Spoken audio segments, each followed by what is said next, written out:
na sometimes ginagamit namin sa ibang club like BBCM, FPR, and Genitex races.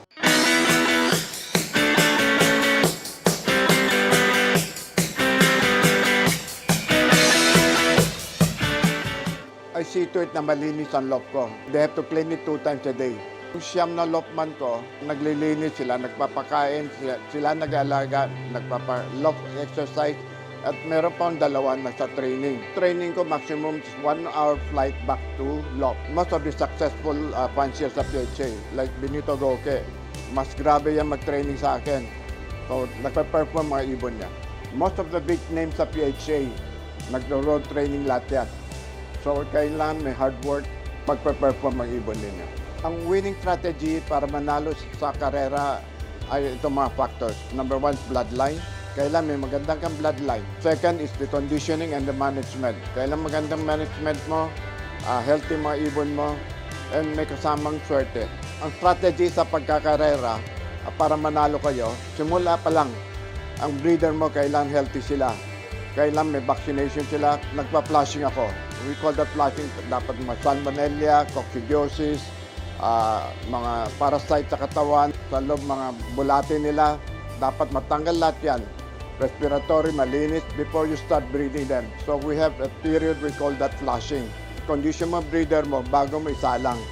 So we do that, pag split na namin, let's say by May, ini-split ko ng cock and hen, after 1 month na pinapataba ko sila, binabalik ang katawan nila, conditioning them before I flush them. So flushing them, then I vaccinate them para siguradong hindi rin tataman mga anak nila. Simula sa paso ang sisyo. Day 1 pa lang nakabantay ang loftman ko, tinitingnan sila araw-araw. Yung paso nila, pag konting dumi lang, palit, linis. Hindi sila magkakasakit, hindi magkaroon ng cancer. Pag malinis ang loft, mas maiwasan ng pox. Usually, I think ang pox ay galing sa lamok. Pag marumi ang lugar mo, maraming lamok doon, yun, nagkaroon ng pox. So, day 1 pa lang, kailan nakatutok na kayo sa sisyo, nakabantay yan. Checking kami 2-3 times a week. Kung may tama sila, kung respiratory, cancer, pox, o anything, inisa-isa yan. At sinusubukan namin sila ng vitamins habang kine-check para maging kalmado sila, masanay sila sa training box. Pag hinuhuli natin during loading days, hindi sila yung malikot o takot na takot. Kalmado na sila dahil sanay na sila. Itutok nyo yung pag-alaga, tama patuka. Pag during session, naka-open lock sila para mas malusog. So before mag-loft exercise, nasa open lock sila, then we start training them na pumasok sa loft, hindi na sila gumagala sa labas. When we start loft exercise, 1 month, pinapalipat sila sa loft, 2 months before private road training. Bigyan ko kayo ng example. Ang breeding ko, we start December 15. So January pisa mga sisyo ko. So from there, open loft sila. Pagdating ng June, pinapa-loft exercise ko na sila. So pagdating ng July, nagpa-private road training kami. Pagdating ng August, sumasama na sila sa PHA club training.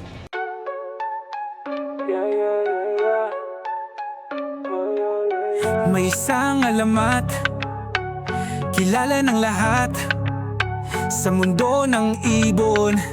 Siya'y tapat at tapat, Jaime Lim, tunay na henyo sa pag-aalaga, siya ang modelo.